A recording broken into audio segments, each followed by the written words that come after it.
I serve in two very different communities, and I have on my regular parish, I have a gospel liturgy at our 11 o'clock Mass and a very vibrant, sort of exuberant celebration with gospel music, often hand clapping and exuberant responses during the sermon. It's quite an experience of the church. And I've been in the African American community really most of my 21 years as a priest, just very brief exceptions. And many of my parishioners ask me, they're aware that I say the old Latin Mass as well on a frequent basis. And I've actually had it here in the parish, and some came and quite liked it. Well, we had a solemn high Mass with choir and Renaissance polyphony. But many of them ask me, really, how can we see you as a joyful, celebrant in our liturgies, and we can't imagine you really celebrating the Latin Mass a lot. And I try to explain to them. That there's really quite a joy in the Latin Mass. And likewise, the Latin Mass people that I serve often say, well, how can we see you, in this formal liturgy, and I can't imagine you, celebrating gospel Mass. And they're both very puzzled. They're both very puzzled by me, and they don't quite understand how I can do it. But for me, I see a lot of bridges between the two types of liturgy because in the Latin Mass, I do not experience it as a wooden overly formal mass. Now, it certainly has become rather formalized over the centuries, but I suggest to you and that um, the old Latin Mass really has lots of charismatic elements in it. Now, let's take for Gregorian chant, for example. Gregorian chant is a very ecstatic form of prayer, an almost singing in tongues. I'm sure, I know that at one point it was all written down and became very formalized, but I'm sure in its original form it was a very ecstatic form of prayer where the cantor would just kind of yield to the Spirit and allow lengthy melismas, to be sung. And, it says, Alleluia.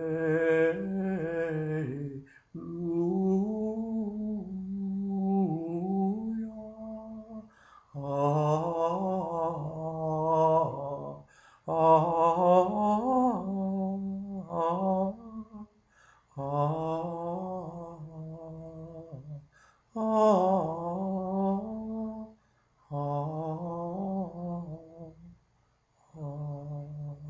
And those melismas, that's one of the shorter ones. Some of the Easter ones go on for you know, 3 times as long. The Yah of the Alleluia, just ecstatic, singing in tongue, a kind of a charismatic experience of God's presence and His majesty, and of the Spirit groaning through them. We don't know how to pray as we ought, but the Spirit yields or makes intercession for us as we and makes groanings on our behalf that we don't really even understand. A very ecstatic form of prayer. Another example, in Renaissance polyphony, one of my favorite forms of music, many of these songs, are written in dance time. I think of William Byrd's "Hic Dies." You can almost clap your hands. "Hic Dies, quam fecit Dominum, quam fecit Dominum," and the choir goes back and forth.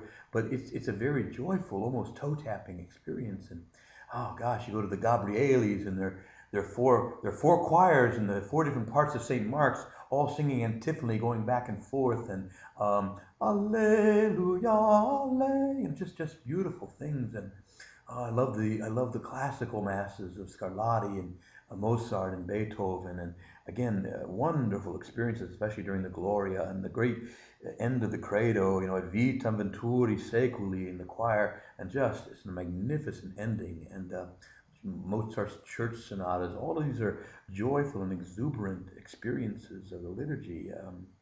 And even when the priest is praying in Latin, in the canon of the Mass, it's remarkable.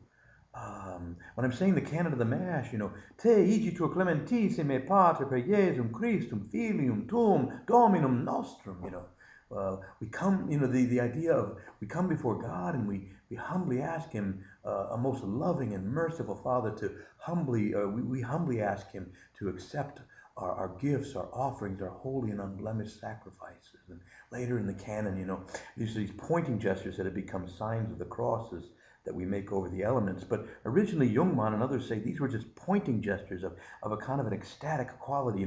Hostiam purum, hostiam sanctam, hostiam immaculatam, panum sanctum vitae aeternae, et calicem salutis perpetuae.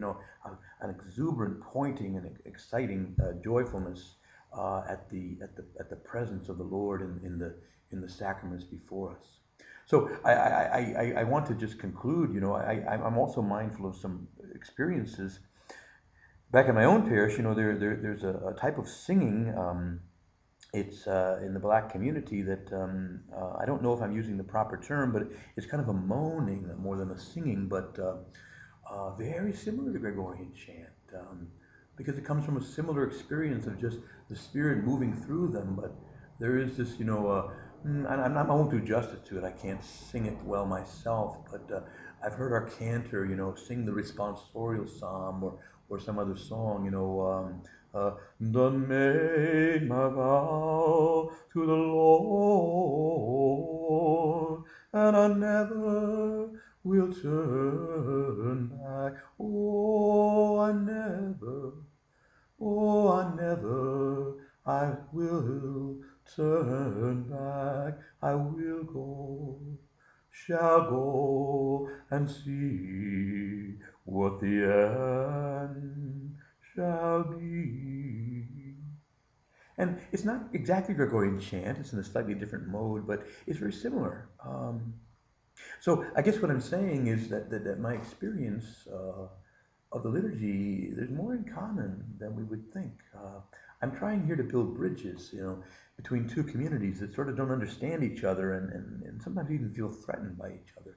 A lot of people fear the Latin Mass today. It's somehow unsettling to them that it's going to undo everything they've tried to do. But my goal is to try to encourage people. And likewise, the people who go to the Latin Mass often fear other forms of the liturgy, which maybe are more exuberant. It may not be their taste, and I'm not asking anyone to like what they don't like, but simply to understand that there's more going on here, and maybe more in common than we would ever imagine, and to begin to appreciate the gifts that we each bring to God's house.